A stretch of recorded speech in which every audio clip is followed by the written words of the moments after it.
on TV, on radio, and on your smartphone. This is talkTV.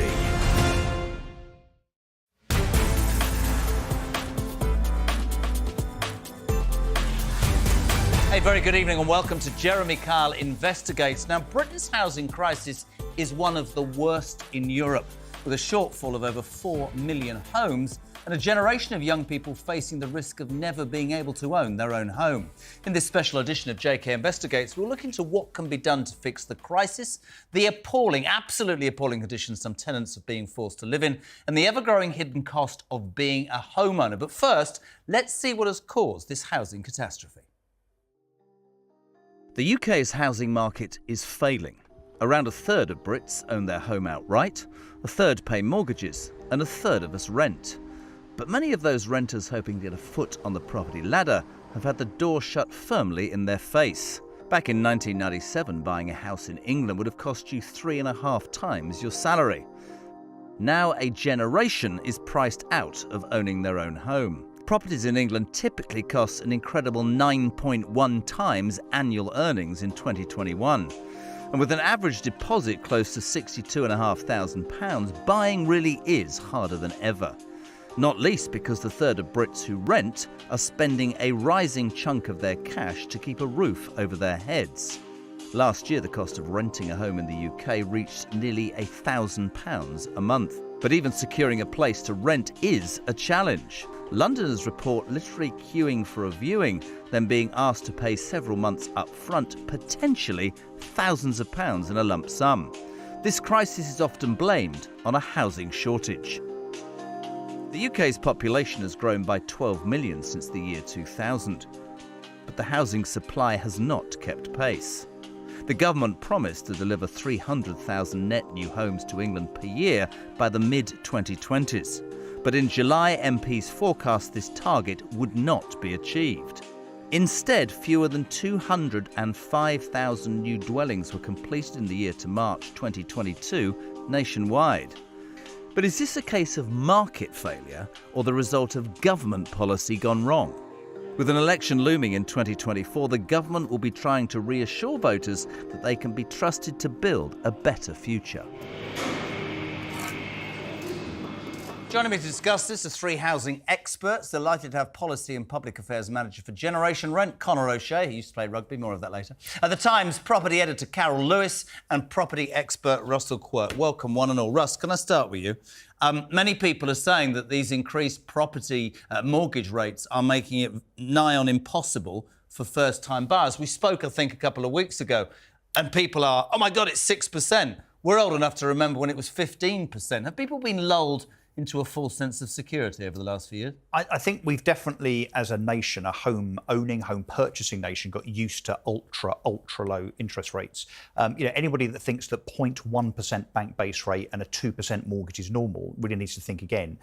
Normality is about 5 or 6%, which is exactly where we are now. And actually, when you look at the numbers in terms of actual transactions, although the market is not in the same warm and fluffy place that perhaps it was 12 months ago, the proportion of first-time buyers is still pretty significant and pretty healthy. Some 300,000 first-time buyers will still buy a home this year. And a lot of it, not forgetting, is that, a lot of buyers over the last 5, 6, 7 years or so have also been stress tested. So in other words, when they had a mortgage granted, it was assumed that interest rates would increase, as indeed they have. So the market, it's not great, and it definitely needs fixing for sure, but it's not quite the catastrophe that many experts, so-called, thought it was going to be at this point this year.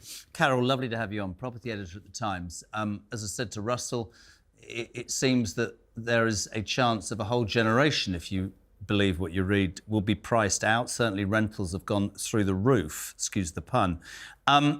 Is it a false sense of security? Is reality now happening? What do you see? Why is the housing market in the position it is right now? It's in the position because, as we saw in the introduction, house price inflation has outpaced wages. So although you said interest rates are far lower now, they take up far bigger proportion of our take-home salaries because we earn less in proportion to what we've got to pay to buy a house. So we have got a situation where we've got people stuck in rental for longer, And this is part of the problem we've got with the rental market. We've got a lot of people sitting there for a lot longer. The average first-time buyer is 34 years old. They're not in their 20s anymore. No. They're partnered up. They're often married. They're looking to find a house so they can start a family. They're not looking for 1- and 2-bedroom flats anymore. They're looking for 3-bedroom semis. The market has changed, and it's changed a lot. Connor, delighted to have you on Policy and Public Affairs Manager, Generation Rent. So much more high demand for rental nowadays. Many people saying there's no point in even trying to buy a house. I mean, I take what Russell says, but many more people, 34 is an interesting statistic, are renting, aren't they? Jeremy, you're absolutely right. And first of all, thank you for having me on. I think it's really important that renters have a say in this debate because they are at the sharp end of the housing crisis. We talk about the housing crisis extensively across all sort of tenure types, but renters, and specifically private renters, are those who sort of have it the hardest at the moment. They are at the sharp end. When you talk about how difficult it is for them to get on the housing ladder, it's exactly what we've already heard. There's a case of so many tenants are paying such a high proportion of their salary on rent. A third of their rent, I read. 35%? At least a third. In London, Wow. That's higher than that. And it's only heading in one direction. It's the highest proportion of people's salaries it's been in over a decade. And that's, those figures are flying up every month. We're going to talk later about unscrupulous landlords. But it strikes me, Russ, if I bring it back just at this moment, so the state of the housing market, is there a responsibility? I think the government will always get blamed, and certainly a question would be, should we do more? But what about those mortgage companies and those banks and those people who for years have made it so easy for people to borrow money that essentially they probably, at 0% or 0.25%, we're going to have real difficulties. Is there a degree of responsibility with those organisations? Well, look, from my point of view, I think, fortunately, we live in a society that is a free market here in this country. So I think those banks and building societies have every right to be as competitive as they need to be to lend that money. And also, the other thing we shouldn't forget is that the level of repossessions over the last 10, 12 years or so, obviously since interest rates have been very, very low, have been at a ridiculously low level. We're not seeing any signs of repossessions increasing now, despite the fact that interest rates are increasing.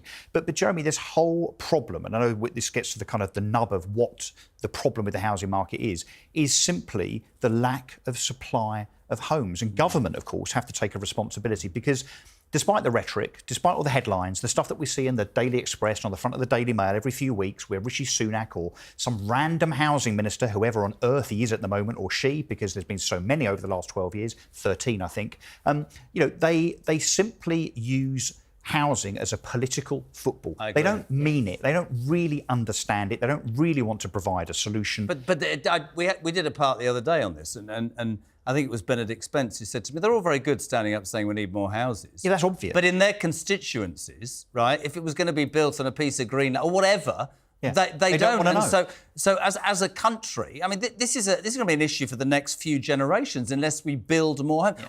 Why hasn't somebody had the foresight to go, unless we build more homes, this is going to be a catastrophe? But they have, but it's because of politicians. The last people whose hands we want all over the so-called solution, the remedy to lack of housing supply, the last people that we should give that to as a responsibility is politicians, because they are not interested in long-term solutions. They're interested in headlines, getting elected and so on. We've got to take this seriously out of the hands of politicians on a long-term basis. And the politicians are afraid of the NIMBYs.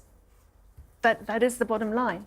They're voting public on NIMBYs, a lot of them. A lot of them are homeowners. When we look at the planning committees, they tend to be older homeowners. They're not the renters who are there saying, I want an affordable home in this location. Well, it's true. You might remember, I think you're touching on this, last year, Theresa Villiers, actually, ex-cabinet minister, she got together with 50 or so other Conservative backbench colleagues and actually effectively stopped the planning reforms going through Parliament that Rishi Sunak was trying to force through, which would have actually opened things up and made obtaining planning permission. Why did she do that? Because the premise of that was that there would be areas which would automatically get planning permission without having to go through the standard democratic process. And of course, her constituents, exactly as you're saying, said, well, we don't want houses in the field opposite. We don't want houses at the end of our cul-de-sac. But without bringing it to my favourite subject, it's a bit like the migration argument, isn't it? It's all well and good to pontificate and say we're going to stop this. But if you actually said to them, have some migrants... I mean, that's a point. But she's an ex-housing minister. Listen, I'm with you. Now, somebody was telling me there's a Dutch-style long-term mortgage plan, which is that they help first-time buyers by fixing mortgages for like 25 years. Could the government do more to help, generate a bit more interest? I mean, Russ says it's being sensationalised. But there's definitely problems, right? There's plenty the government can do, and actually the tenants who are stuck in rentals probably wouldn't be the beneficiaries of those necessarily because of the affordability crisis that we see in the private rented sector at the moment. People are just paying too much of their salaries for their rent. That's going into the back pocket of their landlord as opposed to a... But the point about renting is, I guess, in the past, you would rent, right, so that you could save a few quid and save towards your deposit. Yeah. The reality is the rents go through the roof and unscrupulous landlords whose mortgages go up, then bang it on the rent. You're not able to. You're treading water renting. Right. You are absolutely right, Jeremy, and there's no escape from renting for those who do wish to escape from renting in this world in which the affordability just continues to become worse and worse and worse for those who live in the private rented sector. But the other problem with... Eric, sorry, go on. Right now, what we have is a situation where tenants are being given rent increases as a result, perhaps, of an increase in the interest rate and the mortgage or what have you.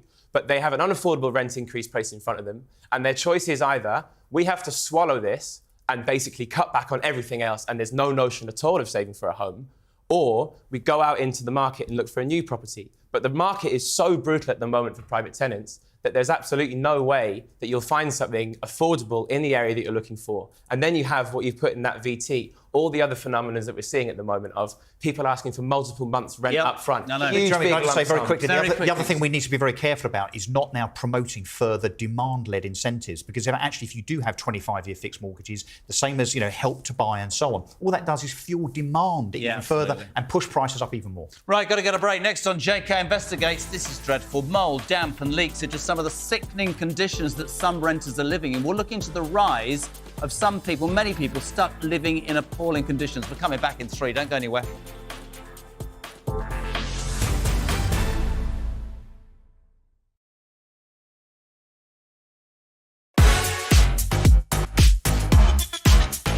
Good evening, I'm Piers Morgan, uncensored in New York City.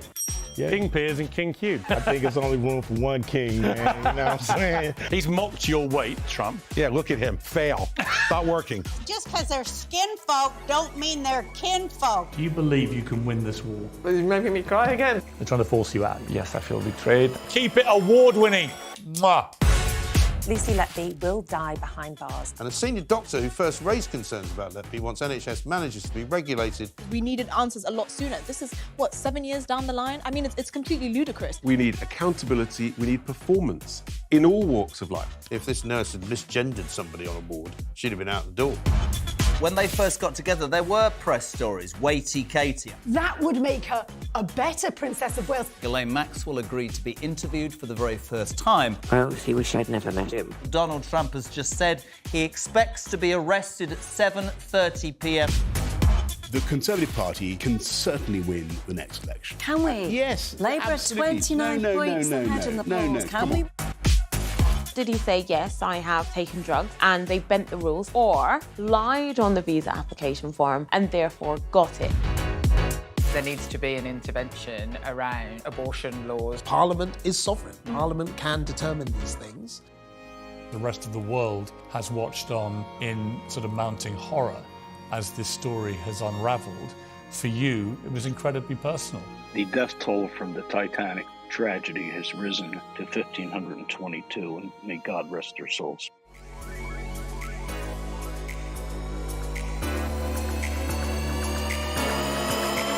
Let it roll. If we stop producing oil, the knock-on effect is far larger than just CO2. I nearly have empathy when I'm speaking to them. I know now you're probably going to boot me off the show after saying this now. Meghan Markle. Some of them, they're easily led. You can kiss my American ass. Thank you very much. Very nice of you. Twitter, you sons of... Can you please reinstate my account? Yeah. Thank you. There's a threat that you'd be worried about. So are you saying that you're being overwhelmed, that you're inundated? We are really working hard for you, and we're just asking patients to be patient with us. We're now in Barbie world. You weren't asked to give evidence to the grand jury. I'm the only one that has been telling the truth. You don't drink, never taken drugs. You're stinking rich. Should we be concerned, Prime Minister? If it's on your mind, it's on talkTV. Is about you and your opinions. If you're thinking about it, we're talking about it. It's all about me. That was a joke.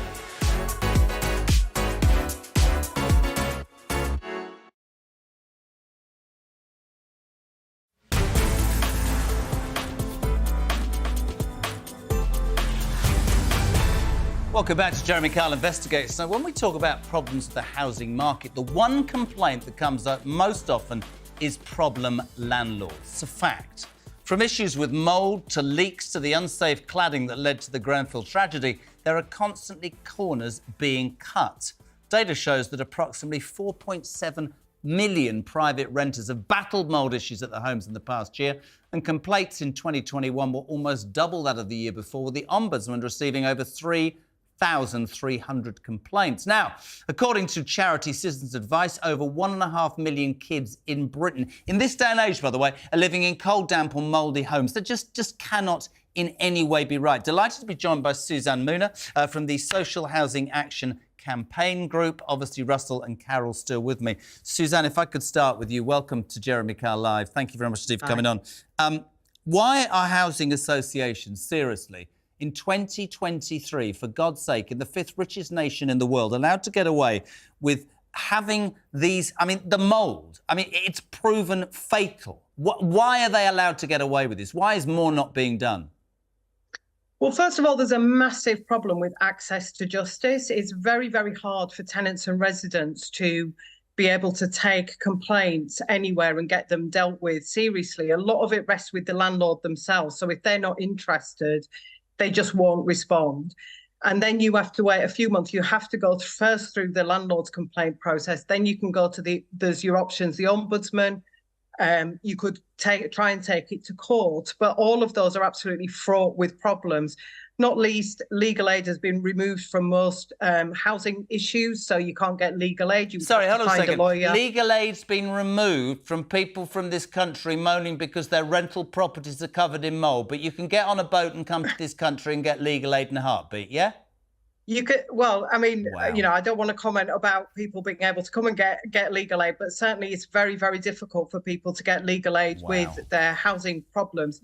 Can I just add to that as well? One of the really big scandals is that a couple of years ago, a few housing associations got together, led by Riverside, and lobbied government for a change in the law that even where people do win disrepair cases in court, they can't claim back their legal fees. So this was a way of trying to put off no win, no fee lawyers from taking up these cases.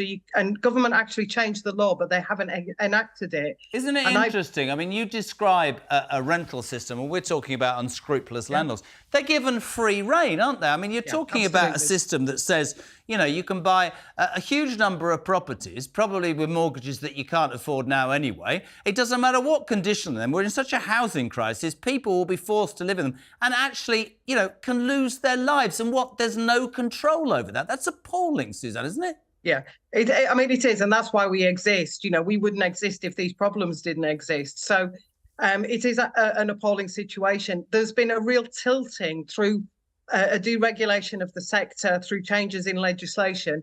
There's been a real tilting of the power almost completely now in favour of the landlord and away from tenants and residents. So rents can go up. Rents can go up massively. We have a massive issue. You mentioned some of the problems. One of the biggest problems we get reports of is service charge abuse, which is where their service charge statements are riddled with inaccuracy, but the law expects that you pay it and then have the argument afterwards. Well, we're going to talk about that later in the show, because we've got a case of a woman who just cannot even believe how high that's gone. Has anything from your point of view, and you talk about how your charity, Fair Play to You, exists because of these problems, has anything or nothing changed since the Grenfell tragedy? Because that shone an absolute light on the problems that exist. What we have seen is an increase in tenants and residents working together. Coming through, Shack is a grassroots organisation. We organise people, they determine what they campaign on and how they go about it, and we give them the support to do so.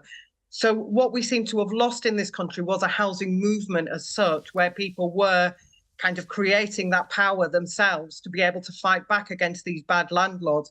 And what we are seeing is a rise in that kind of self-organisation that is going on. Obviously, in our view, that's a really good thing, because that's where, the start needs to be made, with people being able to actually get justice. But we do need legislative changes that give tenants and residents a lot more protections, a lot more ability to hold landlords to account. And we also need to see government holding these massive landlords who get millions of pounds of public subsidy actually holding them to account, because God will stamp his foot just one and question. criticise them. Just one but he question, won't- Suzanne. I'd like you to stay on when the other two join in. Just to explain, and I wanted to ask this question anyway, do private renters have different or the same rights as council tenants? What is there a difference, or is all as one? Some of the rights are the same. There are some legal rights possibly that apply specifically to very specific types of renters. For example, shared owners who own part of their home and also lease rent part of it. So tenants so it's a mix. So you get some variation. For example, it's only leaseholders but not tenants and residents, regardless of tenure, who are allowed who actually have a legal right to see the statement of the charges that they pay. The others don't have a legal right, so it's up to your landlord whether they decide to share that information with you. So there is definitely some divide and rule in the way that the law applies across different tenures. Suzanne, stay there for now. Thank you. Don't go anywhere. Carol Lewis, property editor at The Times, here with Russell Quirk. What does the government need to do? This is appalling. This is absolutely appalling. This costs the NHS 1.4 billion a year. Cold, damp homes. It costs the NHS that's skint. There we go. We're at it. And it's not that expensive to treat. For every £1 you spend treating a cold, damp home, you get £4 in health benefits. So cost-benefit analysis, you have to do something. Am I missing the point? Increasingly, I think I must be politically. In the last sort of few months, as we gear towards this election, it seems to be a soundbite every single day. And no doubt this will end up being something that Sunak wants to do something about, and Starmer as well. But nobody's had the foresight to do anything about road landlords for years. Why? I think there are registration processes for private landlords which are trying to tackle this.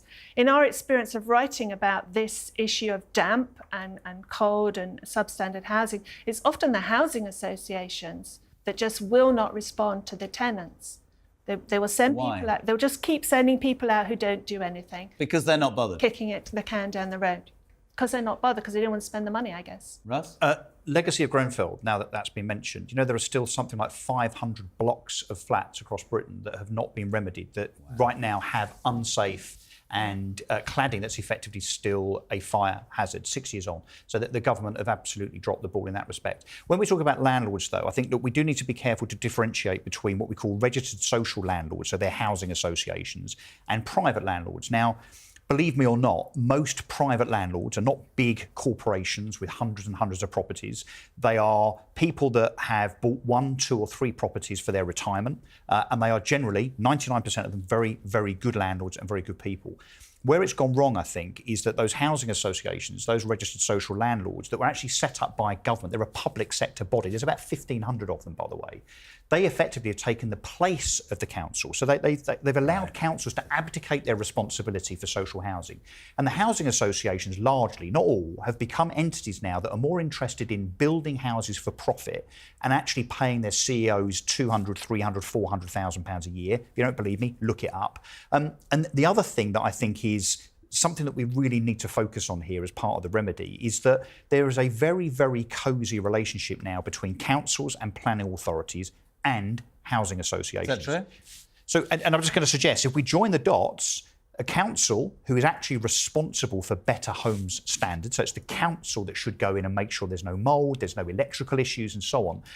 I suppose if we were to join the dots, you could not be surprised that the council doesn't want to be the entity that goes to war against the registered social landlords and housing associations that it's in bed with. So call it a conspiracy theory if you like, but that cosy, warm relationship does not help when it comes to enforcement on mould and people living in substandard conditions. Go back to Suzanne, Social Housing Action Group, heading that. Suzanne, let's be constructive on the show for Karen. If a tenant has mould, what rights, what do they do? How do they go about dealing with something that is abhorrent? I mean, absolutely abhorrent. You shouldn't be able to rent somewhere that's got mould. No, I think what we would say to people is to actually get that information out there and campaign about it. Talk to your local press, form a group with your neighbours, and go and visit the landlord. You can picket, you can demonstrate outside the landlords. You really need to be making a noise to get them to take notice of it. There are the sort of procedures, like I say, going through the landlord's complaint process, and also then going to the ombudsman. But these are processes that take months and months and months. And we find that actually if people get together and campaign and make a noise, they can often get a result much, much quicker and really sort of expose what's happening, whatever the issue is, whether it's disrepairs, whether it's rents, whether it's service charges, you know, all of these issues, you really have to be a squeaky wheel. And then we also need to all come together so that we do get a change in the legislation that gives tenants and residents a lot more protection. Carol, legislation specifically that gives who more control over unscrupulous landlords? The government, local councils? What's your thoughts? Oh, I hesitate to say local councils because of what Russell's just said and what we know about the housing associations, but there does need to be more independent overview of what is going on. I mean, millions of people are living in unsafe homes of all sorts, and as we just saw there, they're horrible. And a lot of these people are elderly people, their families with young children. It's a huge health hazard. 1.4 million kids. Yeah. It's I mean, that, but I get really wound up / angry / sad. I think of my own kids who'll have a warm bath tonight and go to bed. There's kids whose parents are working, they can't afford a better property, and they're living amongst mould that can affect their children's health because those landlords should be fined, should be banged up. I mean, that was going to be my point. I think you made the point just now, around kind of accountability and so on. I think there needs to be more accountability, not just on a financial level, but these CEOs of these housing associations have to be held almost criminally responsible if they know there's a problem in a block of flats or in a certain property or whatever. Do you remember we've got the picture on screen of that sweet young kid, Awa Ishak, who died? Yeah. I mean, listen. Well, what's happened to the management of that particular housing association? Probably nothing. I mean, this is appalling. This kid died because of mould in his home, right? A young boy, Awa Ishak, and you've said it, nothing's been done. Yeah, you see, that's a great word, isn't it? Accountability. I've never understood, increasingly doing this show, whether it's the NHS or it's migration. And today we're talking about housing. Yeah. Why is there no accountability, Carol? How is this why are we seemingly in 2023 in this perfect storm of all these problems? It makes absolutely no sense. It's costing us as a country a lot of money. I get your point about the NHS. Yeah. But it's because there's no criminal sanctions, and I don't want to sound like hanging Judge Quirk here, but I'm afraid if there aren't sanctions, if there's no accountability, if there's no scrutiny... There's got to be sanctions for a man or a woman who's rented out a house that's full of mould and a kid's died. But Jeremy, it's just a fine. And if you're a £250,000 a year CEO of a rogue housing association that's ignoring your tenants, when you realise it's not going to affect you as an individual personally, no wonder, as you rightly said, people are being ignored by these housing associations because it's not on them. But don't you start prosecuting, taking them away their business? Don't you, in fact, start making sure that the right people are in charge? They're not be controlled. That's what we're saying. Yes. Criminal jail time. Would you agree with that? Yes. Yeah. Absolutely. Good. For now, thank you two. Next on JK Investigates, the crippling cost of being a leaseholder. This is a fascinating segment. We'll speak to one tenant paying over £36,000 a year in additional costs on her property. We're back in 3. Don't go anywhere.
This is talkTV.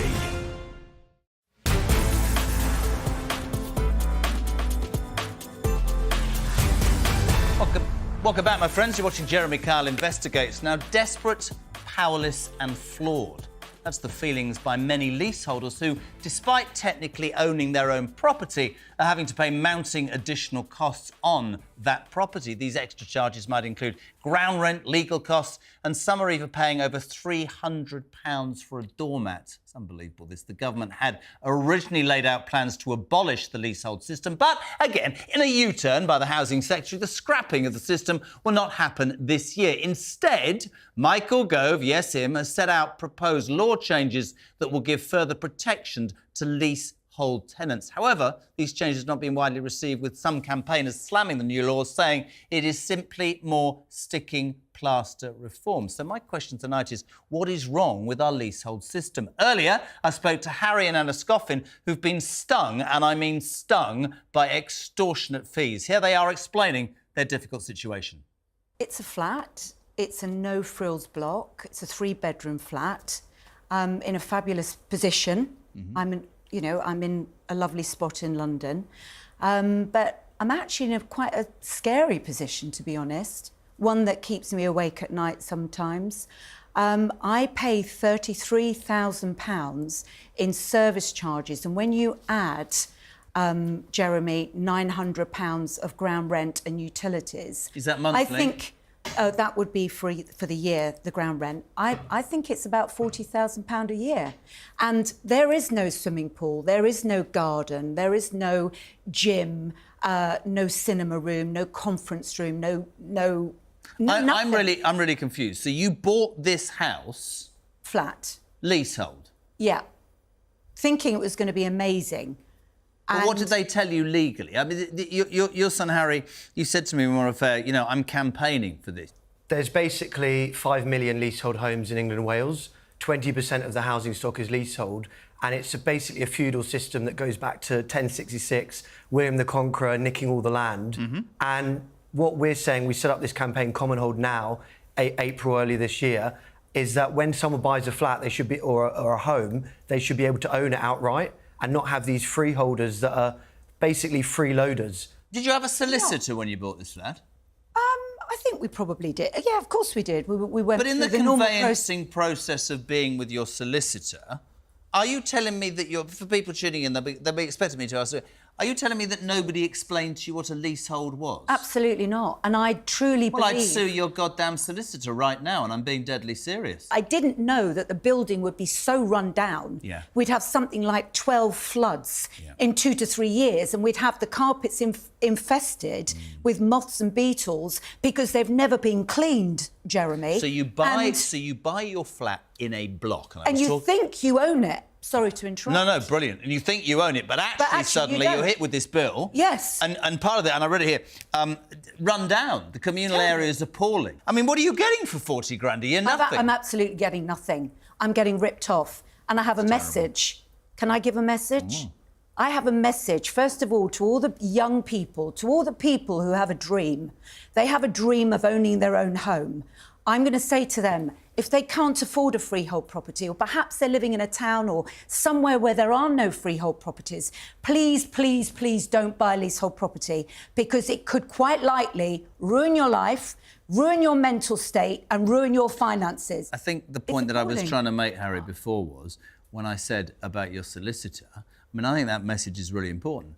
You would understand, would you not, the people watching this would go, I mean, fundamentally, you've been failed by a solicitor who should have done due diligence and found that this building, because that ignorance, not on your behalf, but on other people's behalf, can put them in the position you find yourself in, right? But it's a systems failure, because every country in the world, when you buy a flat, it's yours, even with a mortgage, you control those... Oh, it shouldn't be allowed, but what I'm saying is surely, Harry, you would agree that your solicitor should have pointed that out to your mother. Well, they pointed out that the service charges are high, but no one's got a crystal ball to go in and say your service charges are going to go up £10,000 in 5 years. Dave said it to me earlier. It's like the landlord's getting 2 bites at the cherry. They're selling you the property and pocketing that money, and they're also charging you increasingly exorbitant, service charges. Presumably they can make their own figures up. And as you described it, it's incredibly run down where I live, and that isn't great for you moving forward. And you talk about what it's done to you. This has really knocked you, right?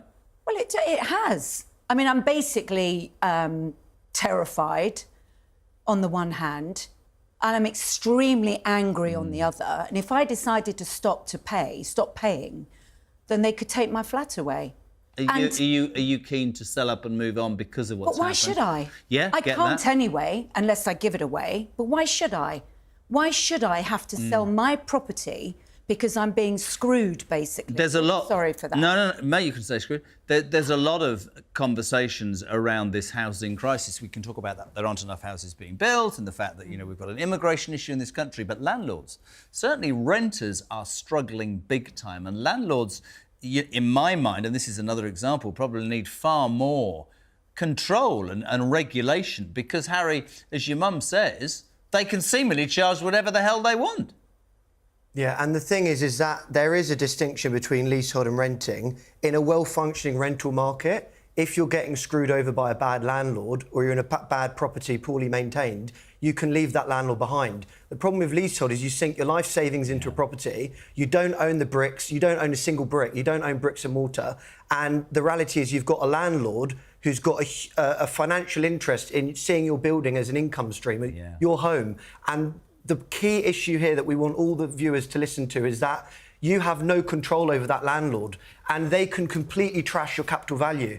And it will be the biggest mistake. And this is a joke of it. Scotland. Emigrate to Scotland, emigrate to any other country in the world where they have common hold systems, condo, they call it strata title in Australia and Asia. People democratically own their buildings. And don't get me wrong, residents may fall out with each other, but that's democracy. That's an argument against democracy. Let the people that are paying these bills control them and be a little bit like, maybe I'm not allowed to say this, Lord Sugar, and say you're fired and get rid of a managing agent that's ripping you off. Couldn't agree more. We can't buy the freehold. We can't even get this thing called right to manage where we could appoint our own managing agent because you've got a hotel underneath. It's an absolute nightmare. And, we don't want to name names here, but this system is making people rich beyond their wildest dreams. And there's nothing wrong with capitalism doing well, but you've got to provide a service. This is highway robbery. Carol Lewis, The Times property editor, still with me, and joining us is Katie Kendrick, founder of the National Leasehold Campaign. Katie, delighted to have you on. I just want to pick up on one thing with both of you from that interview, and forgive me if I'm saying it wrongly here, right? I thought when you bought a property, your lawyer, at the very least, your conveyancing solicitor, would explain the difference between leasehold and freehold, and yet I have to say, you were shaking your head during that, weren't you? Yes, I bought a leasehold property. This is back in the 90s. Did you know it was leasehold? Yes, but the lawyer didn't explain totally what it meant. And he said, most flats in London are leasehold, which they are. And if you want a flat in London, you'll have to have leasehold. What is the difference, Katie, in layman's terms between leasehold and freehold? Leasehold is a long-term tenancy agreement. You don't own the land and you don't own what's on it. What you own is a right to occupy for the duration of the lease, however long that is, normally about 100 years, up to 999 years. But ultimately, it's not home ownership. And right, so just explain this to me. So this is, again, property developers or landlords or whatever who own seemingly everything, and now people have properties on. So for 999 years, you pay the same as it is to buy a freehold, or is it cheaper as a leasehold? Is it a cheaper property? No, it wasn't. No, you're still buying it as if you're buying a house. So you don't even own the land? No, you own. You have to ask permission if you want to put an extension on your house from the managing. If it's a house, and you have to ask permission from the managing agent. You don't own the outside, you only basically own the inside. I mean, it sort of makes sense, doesn't it, Katie, when you're thinking about maybe, I don't know, tower blocks or flat blocks of apartments with 50 or 100. But how does it make sense? I mean, I'm not trying to sound naive. I said to them I'd be suing my solicitor. You've said the same. They didn't really explain. Shouldn't that be in what a solicitor's supposed to do? I think they should. They should be more open about it. But in my case, there's 3 flats in a converted house. We bought our freehold. Right. Afterwards. And I think there should be easier for people to buy their freeholds. There should be something on the managing agents to say they have to sell. They have to sell at a reasonable rate, which we know is difficult because the managing agents don't want to sell because obviously they've got an income stream from doing very little. We have to make it easier for people to buy and to set up, as Harry says, common hold. mean, it's not all plain sailing. As you say, if there's big blocks of flats, people are going to fall out over how they manage things and so on. But it's got to be better than paying thousands of pounds to a managing agent who does very little. And I get, Katie, that this whole thing, and I want to know more about the National Leasehold Campaign. What we're saying is people who own the freehold can determine anything. The story of that poor woman, Anna, £36,000 a year. So we talked earlier about unscrupulous landlords. So freeholders, as I'm going to call them, can do what the hell they want to leaseholders. That's not right, is it? No, it's not right, but it is absolutely how the system is. Leasehold is stacked against leaseholders. It's a system that is rotten to the core. Consumers have no rights. I bought a leasehold house, and there's categorically no reason why a standalone house should ever have been sold leasehold in the first place. Did you know when you bought it? Yeah, I knew.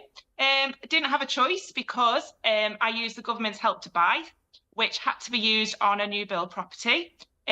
All new build properties in the Northwest were leasehold, so there was no consumer choice.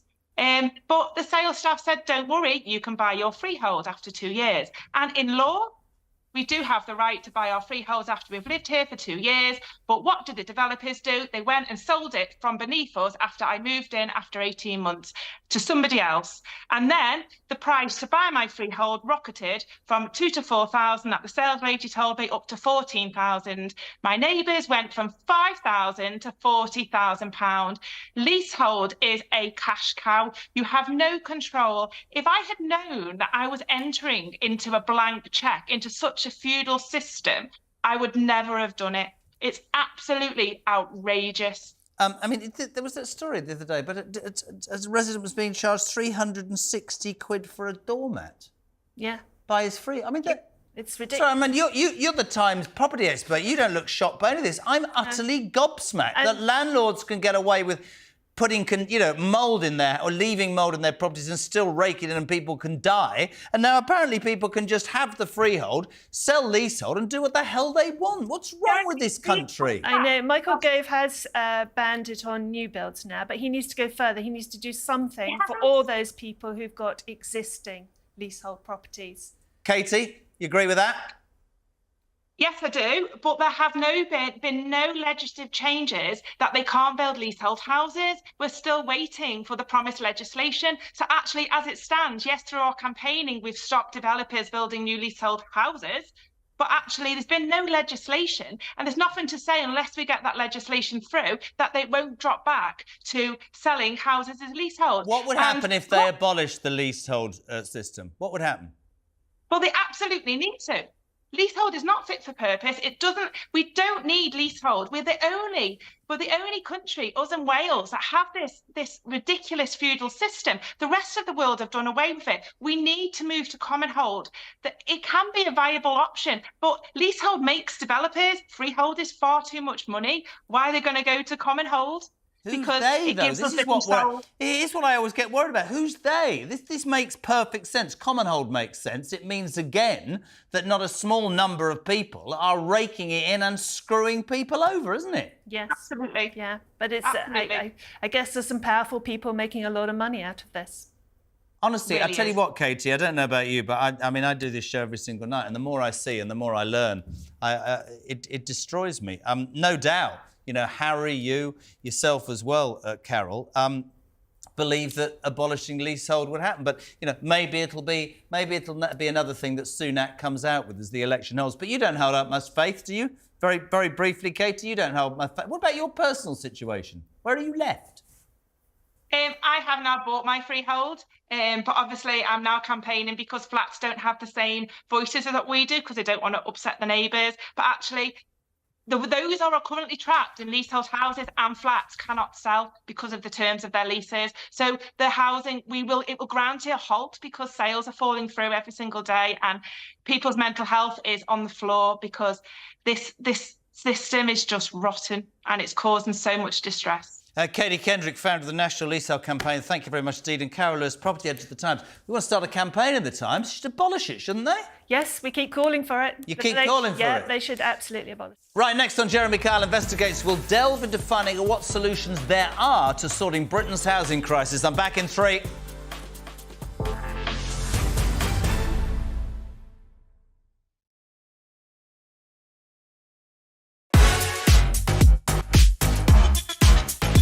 Good evening, I'm Piers Morgan, uncensored in New York City.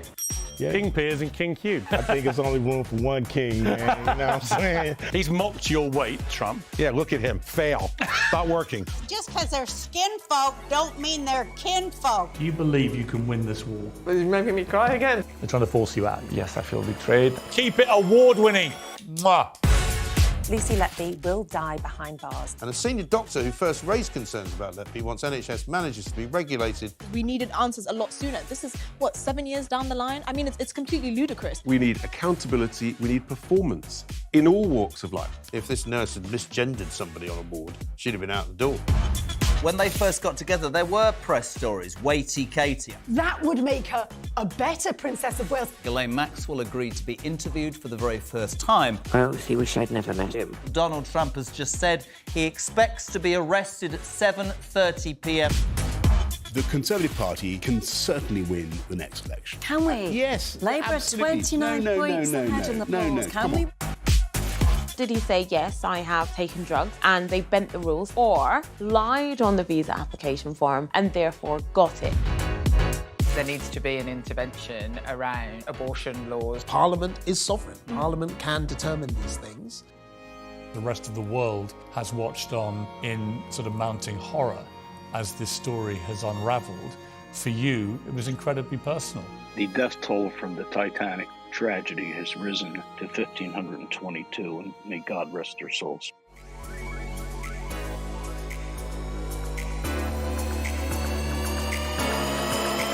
Let it roll.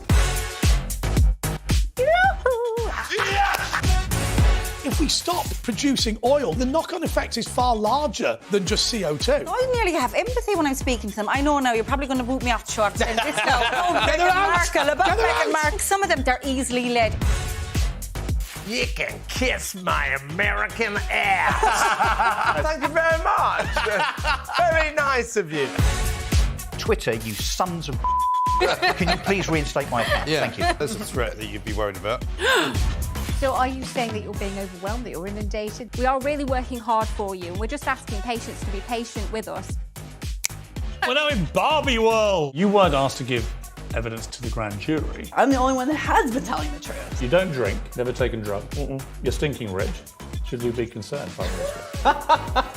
If it's on your mind, it's on talkTV. Is about you and your opinions. If you're thinking about it, we're talking about it. It's all about me. That was a joke.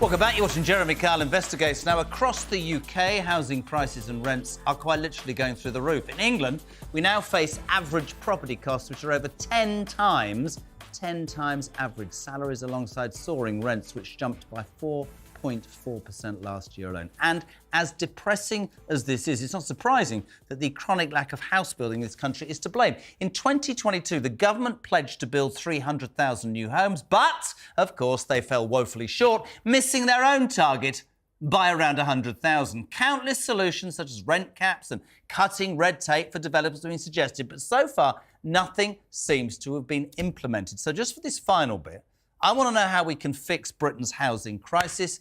Still with me, my property experts. We have Conor O'Shea, Katie Kendrick, and also Carol, of course, from the Times. Let's start with you, Conor. What do we need to do to fix a crisis that doesn't just affect homeowners, as you quite rightly said? You're here all about renters and their difficulty to get on the property ladder. What needs to be done? You're absolutely right. Frankly, this conversation that you've had over the course of the last 3/4 of an hour has been talking about how homes need to be built. And that is fundamentally number 1A of what this government needs to achieve, or the next government, or whoever it might be. Homes must be built. That's the underlying thing. But the most important part within that is that those homes must be affordable. There must be a significant proportion of social homes. They have to be at a proper social affordable rent, and they have to be accessible to these people who are currently stuck in the private rented sector, paying astonishing amounts of their salary to landlords. That's what needs to be done first and foremost. What we've also got at the moment is the Renters Reform Bill. The government put this forward in May. We've been waiting 4 years for it. It was part of the Conservative Party's 2019 manifesto. Wow. What they were going to do is they're going to abolish Section 21 no-fault evictions. So currently the law is the landlord can turf you out of your home in just 8 weeks through no fault of your own. You get the letter, 8 weeks, you're gone. And that fundamentally underpins the problems that tenants face at the moment, because they can't make complaints to their landlords for fear that they might be evicted, so the standards of their home is poor. And they're perennially living in this state of affairs where they're not sure, 2 months down the line, will my kids be able to go to the same school? Is my commute going to be the same? All of this fundamental thing. So that is something that the government have correctly identified as a huge problem for tenants. Correctly identified, but haven't actually gone through with doing anything. Has to happen as soon as possible. Carol, rent or price caps, an idea? I mean, rental caps haven't worked in Scotland. Has anything worked in Scotland? The rental caps, really haven't. They're supposed to freeze rents at 3% rises. We've got rises of up to 19%. What would you do? How do we fix Britain's housing crisis? Not just the property market, but the rental market. What's your advice? I agree with Conor. We need to build more affordable homes. The problem is we've put building in the hands of a few private companies, the Barratts, the Taylor Wimpey's, Persimmons, and they're there to make a profit.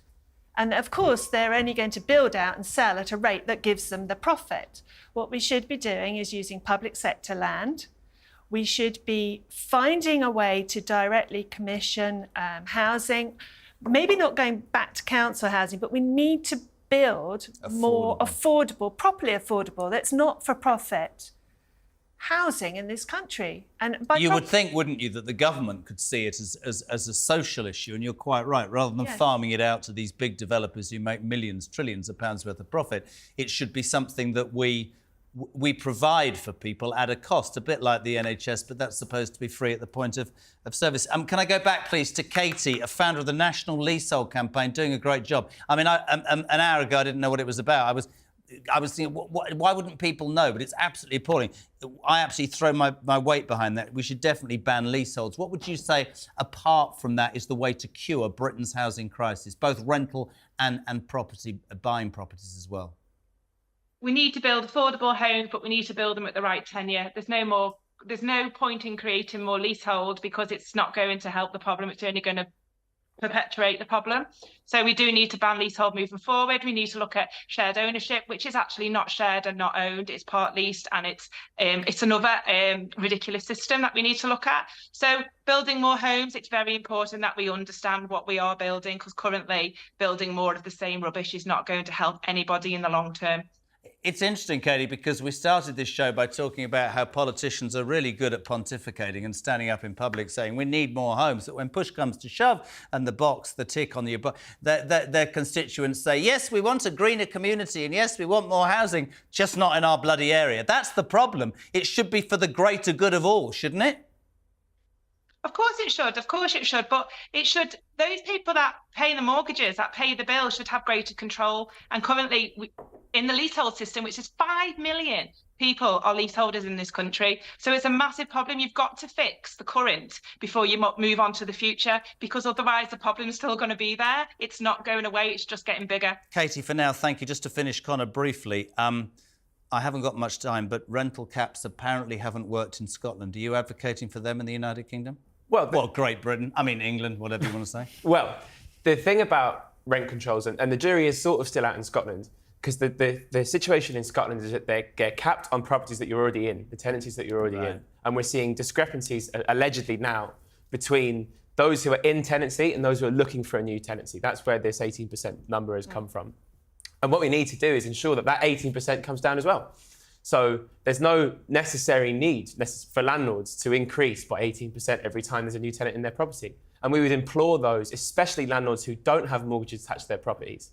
More than half of the properties in the private rented sector don't have a mortgage on them. So when we talk about this conversation of the interest rates are battering landlords, which they are in some cases, They aren't in the majority of homes. And that's something that we need to take into account when it comes to the rent increases that we're seeing across the board. Guys, listen, thank you so much indeed. Katie Kendrick, founder of the National Leasehold Campaign, Conor O'Shea, Policy and Public Affairs Campaign, and Carol, The Times. Let's abolish leasehold. Fascinating Jeremy Kyle investigates. That's all I have time for tonight. Thank you very, very much indeed for watching. I hope you've learned as much as I have, because frankly, in the last hour, I've found out a lot. We'll see you very soon. Thanks for watching. Take care. Bye-bye for now.